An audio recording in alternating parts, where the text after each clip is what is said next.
அரிதாரத்தை பூசிக்கொள்ள ஆசை.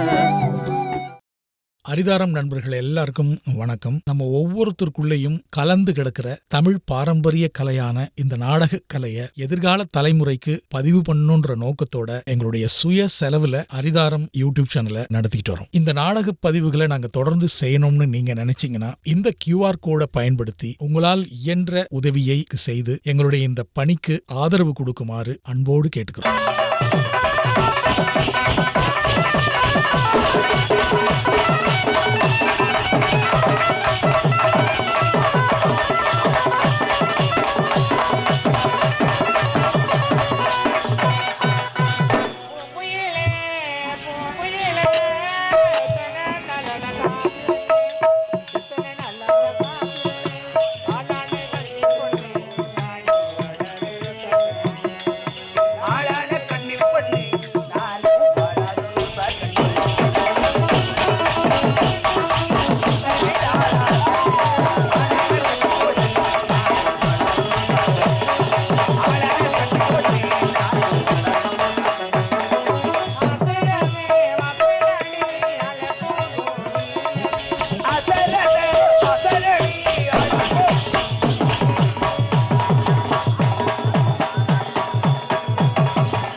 பறிச்சே இல்லையா? பறிக்கவே இல்ல.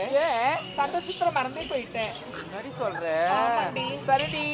ஏண்டி அக்கா பறிச்சே இல்லையா? நானும் பறிக்கவே இல்லக்கா.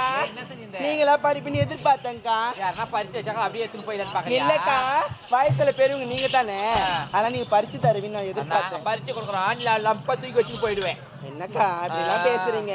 ஏண்டி அக்கா பறிச்சே இல்லையா? நானும் இன்னும் மலரை பறிக்கவே இல்லக்கா. ஏண்டி இனிமே தான் மலரை பறிக்கிறதுக்கு ஸ்டார்ட் பண்ணலாம்னு இருக்கேன். சீக்கிரமா பறி. உங்களுக்கு முன்னே இறக்குனாங்கன்னா என்ன பறிச்சு போயிடுவாங்க. கண்டிப்பா நீங்க மலரை பறிச்சு பறிச்சு வச்சு பாருங்க. தூக்கிட்டு போயிடுவாங்க. கண்டிப்பா நீங்க நான் தாங்க முதல்ல மலர் பறிக்க பாறேன். அதனால ஆனா மலர் முதல்ல பறிக்கிறதா இருந்தா கூட முன்னாடியே எடுத்து வச்சுக்கிறாங்க சில பேர். ஐயோ இருந்தாலும் நீ பறிக்கிறத போட்டு விட்டுருவ நீ. அதேதான் இப்பவே பாதி போயிடுச்சு. அப்படியா? ஆமாக்கா, பாவம், என்ன மனவேதனையா இருக்கு. கவலைப்படாதே. என்னடி மழை வேதம் உனக்கு? ஏடி நீடி ஏண்டி ஆ. என்னையா குக்கிறேன்? ஒண்ணு இல்ல ஊர்ல இருக்கிறவங்க கேக்குறேன். ஏண்டி அப்படி நான் ஒன்னதான் கேக்குறேன். எதையா கேக்குறேன்? ஏண்டி அவ்வளவுதான் கேட்க முடியும். ஊர்ல கூட எப்படி கேட்க முடியும்? சொல்லுடி. ஊர்ல கேக்குறேன். சொல்லுடி எப்படி கேட்க முடியும்? கேப்பனே. அக்கா மலர் பறிச்சல. பாப்பா மலர் பறிச்சல. மூளை மேல நீ ஏய். ஏண்டி என்னையா கேட்டு ஆமா. நான் வந்து இங்குள்ள மலர்களை பார்த்து மதியம் அடங்கி விட்டேன்டி. அதனால நான் மலர பறிக்கும். ஏண்டி நீட்டாகிற மலர் தான் ஒரு அந்த குண்டு குண்டு குண்டு குண்டு மலராவது பறிச்சு வச்சியாண்டி. எனக்கு வேணாம். ஏ ஏண்டி சிரிக்கிற? ஏன் ஒரு அழகா பறிக்கிட்டா பூண்டு இருக்குது. அந்த மலர் கூட வேணான்ற மாதிரி. சரி சரி அதெல்லாம் விட்டு தாங்கடி போலாம். என்னடி ஓடி வா. ஏண்டி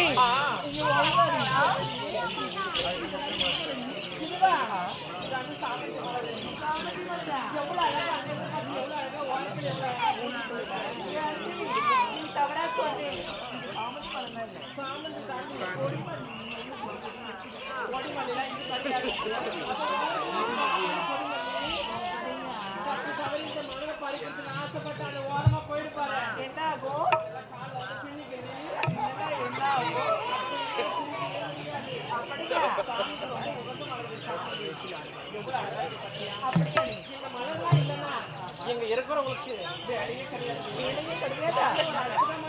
சரி அதெல்லாம் விட்டு தள்ளு. ஏண்டி இங்க போடி வா. என்னடி ஏண்டி அதெல்லாம் என்ன மலரு? இதுவா ஆ. இது எல்லாமே குண்டு மல்லடி. ஓஹோ ஓஹோ பாருடி அது ஒரு மலர் ஆட்டம் இருக்குது. ஏண்டி ஏண்டி எனக்கு அந்த மலர் தாண்டி வேணும். நான் என்ன சொல்றேன்னா ஆ. ஆட்ட முடியிற வரை அதை கண்டுக்கவே கூடாது. இவங்க வா.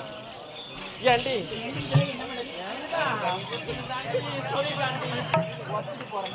திசை காட்டு மலர்.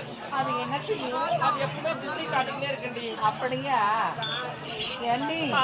ஏண்டி இதெல்லாம் என்னடி மலரு? இதெல்லாம் என்ன மலர் தெரியுமா? என்ன மலர்? உனக்கு பிடித்த மலரி. எனக்கு பிடிச்ச மலரா? அழகான மலரி. சீக்கிரமா சொல்லுடி. அழகான மலரி. அப்படியா? என்ன மலர் தெரியுமா? என்ன மலரு? அது தாஜா ஆதிமல்லி. போடி அப்பால. என்ன? இவ்வளவு அழகா இவ்வளவு நேரம் இவ்வளவு அழகா சூப்பரா மலரை பத்தி சொன்னேன். ஆஹா. போய் போய் எதை வச்சு ஜாதி மல்லின்னு சொல்ற? ஏண்டி ஆ. அது ஜாதி மல்லி தாண்டி. ஏண்டி என்ன? போத வாய போறியா? என்ன? இதெல்லாம் ஜாதி மல்லி கிடையாது. என்ன? ஏன்? எனக்கு ரொம்ப பிடிச்ச மல்லின்னு சொல்ல வந்தேன். அப்படியா? ஏண்டி இங்க வாடி இங்க. இங்க பாருடி அரும்புலாம். அருபா இன்னும் பூக்கவே இல்ல. ஏண்டி இதெல்லாம் எப்ப பூக்கிறது? இதெல்லாம் பூக்கிறதுக்கு பல வருஷம் ஆகும். அப்படியா? ஆமா. அதான், அதான், அதான். அண்ணா என்னண்ணா சீக்கிரமா பாருடி. ஹாய். அறுத்து போட்டு காக்காவுக்கு பல்லு எடுக்குது. எடுக்கும். ஏண்டி அந்த கட்டி எடுத்துருவா. இப்படி பேசிக்கொண்டு நான் நேரம் போவது கிடையாது. இங்குள்ள வளங்களை பறித்து ஆரமாக கொடுத்து நாம் அனைவரும் கூந்தலை சூட வேண்டும் அல்லவா? எப்படி சொல்ல சொல்லி இவனே பாசமல்லே பணியாரே அதிகதா பரலரே ஆடே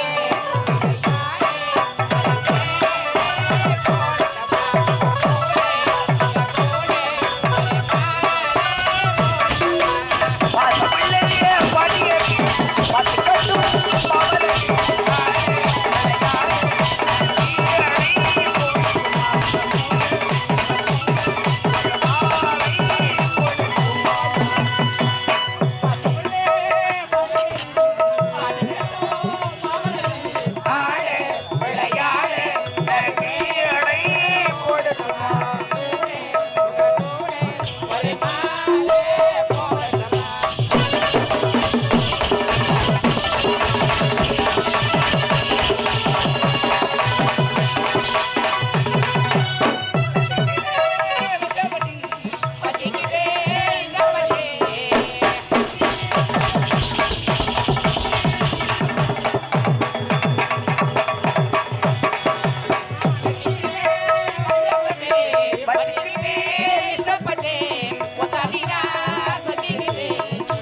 துணைக்கு சுத்தமாய் கருதுகின்ற வீரன் யார்? அவன் களத்திலே கொடி வேலை நாளை வெற்றிக்கு வித்திர வந்த வீரனை தோல் துணிக்கு வாடிக்கு மாறனை பாருக்கு அடையாளம் காட்டி அவன் பொங்கி வரும் மதையானைக்கு மாறு கொடுப்பான். சீறி வரும் வாளுக்கும் வேலைக்கும் தோல் கொடுப்பான். ஏன் அவனுக்கு பால் கொடுத்தார் மூத்தமா மணியை பரவல சொத்தே தேர்ந்தால் தேடி தமக்கவன் என கொண்ட வித்து நீ நாளை களம் புகுந்தால் உன்னுள்ளே வீரம் புகழாம், விவேகம் புகழாம், வீரத்தால் விளைந்த அலங்காரம் புகழாம். அச்சம் புகழாது என் மகனே பாலோடு வீரத்தை புகட்டி வளர்த்து இந்த தமிழத்திற்கு முதல் வழக்கம். இந்த மணிவீர நாட்டில் சத்தியமென்ன செங்கோலை தாங்கி சாத்தமென்ன சும்மா தளர்க்க வந்து சக்கர நெருங்க மக்களுக்கு யாதொரு குறையும் இல்லாமல் மணிமாறன் வந்து கொண்டு வருகிறார். அதிகாலை அவைக்கு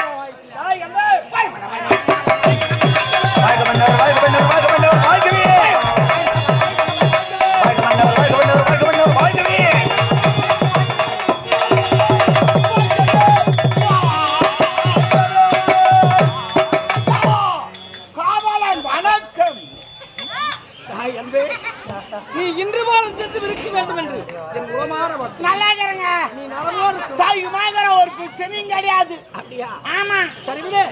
அதிகாலையில் வந்து எனக்கு முன்ன வர வேண்டியதான். இந்த வட்ட காலத்தாம எங்க அண்ணன் பாண்டி ஓத்து வலியா? அண்ணன் மணிக்கு ஓத்து வலி? ஆமாங்க. வயத்து வலி. அதாங்க ஓத்து வலி வந்துச்சு. சரி. பத்திரம் பாவம் அப்பலாது புள்ள. எங்க அண்ணங்காரன் செத்து 3 வருஷம் போத்தாதான் அவன் வந்தான். இரு உங்க அண்ணன் செத்துட்டான். ஆமா. அதன் பிறகு 3 வருஷம் பிள்ளை எப்படி பிறக்கும்? 3 வருஷம் போத்துதான் அவன் வந்தான். அண்ணனுக்கு பிள்ளையாவது அது பெரிய கதைங்க. எங்க அன்னைக்கு இருப்பாரு, அவன் வீட்டுக்கு நான் போவேன். போனா சொல்லும், மச்சினா நீ எங்க அண்ணன் மாதிரியே இருக்கிற அப்படின்னு எனக்கு சொல்லும். அது விளங்காதவனே. அண்ணி யார் தெரியுமா? யாரு? தாய்க்கு சமமானவன். அது தெரிஞ்சுங்க. அப்படித்தான் நானும் நினைச்சிருந்தேன். ஆனா இது போய் சொல்லுது, உன்னை பார்த்தா எங்க அண்ணன் மாதிரி இருக்குது, அண்ணன் மாதிரி இருக்குதுச்சு. சரி அப்படியே போயிடுச்சுங்க. ஒரு நாள் சம மழை பெய்யுது. சம மழை நஞ்சுக்கு நான் ஊட்டாண்டு போயிட்டேன். போன உடனே பாரு குட்டத்துக்கு ஓடிச்சு. ஒன்ன விட்டு தான் உன்னை பார்க்க சொல்ல ஒன்ன மாதிரி இருக்குது அப்படின்னு அவளே தோட்டி விட்டான். சரி விட்டா மழை பெய்யுங்குது. என்னடா நல்லா கை கொடுறா போடா உக்காந்து தொத்தி விட்டான். சரி பரவாயில்ல உக்காந்துனேன். ஒன்னு பிடிச்ச சமையல் ஒன்று செஞ்சு வச்சுக்கிறேன் சாப்பிடுன்னு சொன்னான். என்ன குழம்புன்னு காட்டேன், மீன் குழம்புன்னா. எங்க அண்ணனுக்கு நல்லா பிடிக்குமே. சரி சரி சாப்பிட்டேன். சாப்பிட்ட உடனே அது கட்டில் உக்காருன்னா அவங்க அண்ணன் உக்கார மாதிரி இருக்குது அப்படின்னா. சரி பரவாயில்ல என்ன. அதுக்கப்புறம் வெத்தலை பாக்கு கொடுத்தா சாப்பிட்டேன். சாப்பிட்டு உங்க அண்ணனுக்கு லைட் எஞ்சா பிடிக்காதுன்னா. சரியா போச்சு. சரி நிறுத்திக்க ஒண்ணு நிறுத்தானே. அவளை தான் போய் வந்து ஏன்னு வந்தேன். அப்போ பிறந்து தான் இது. சரி விடு. எப்படியோ ஒரு பிள்ளை ஒண்ணு